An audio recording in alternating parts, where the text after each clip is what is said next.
જંબુસર પોલીસની લાલાખ ગૌ તસ્કરીના 3 આરોપીઓ ઝડપાયા. પોલીસે જાહેરમાં કઢાવ્યું ફુલેકું.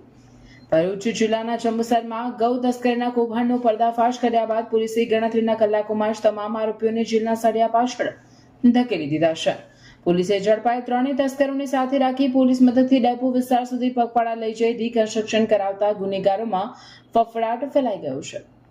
ગતરોજ જંબુસર પોલીસને બાતમી મળી હતી કે કલ્ટુ ગાડીમાં ગૌવંશની હેરાફેરી થઈ રહી છે. બાતમીના આધારે ઢાઢર નદીના પુલ પાસે નાકાબંધી દરમિયાન શંકાસ્પદ અલ્ટો કારને રોકવામાં આવી હતી. તપાસ કરતા ગાડીની અંદર ક્રૂરતાપૂર્વક બાંધેલી એક વાછરડી મળી આવી હતી. પોલીસે સ્થળ પરથી મુખ્ય આરોપી રફીક ઉર્ફે ગાંડુ ઇસ્માઇલ કુરેશી ને મુદ્દામાલ સાથે ઝડપી પાડ્યો હતો, જ્યારે અન્ય 2 આરોપીઓ નાસી છૂટ્યા હતા.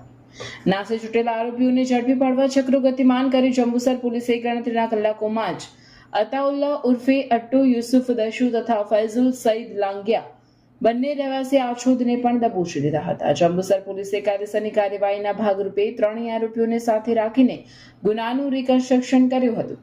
પોલીસ મથકથી લઈને ડેપો વિસ્તાર સુધી આ ગૌ તસ્કરોને જાહેરમાં પગપાળા લઈ જવામાં આવ્યા હતા. પોલીસની આક્રમક શૈલીને જોઈને ગૌ તસ્કરી કરતા અસામાજિક તત્વોમાં ભારે ફાળ પડી હતી. પોલીસની આ ત્વરિત અને કડક કામગીરીને પગલે સ્થાનિક ગૌરક્ષકો અને નગરજનોમાં ખુશી જોવા મળી હતી.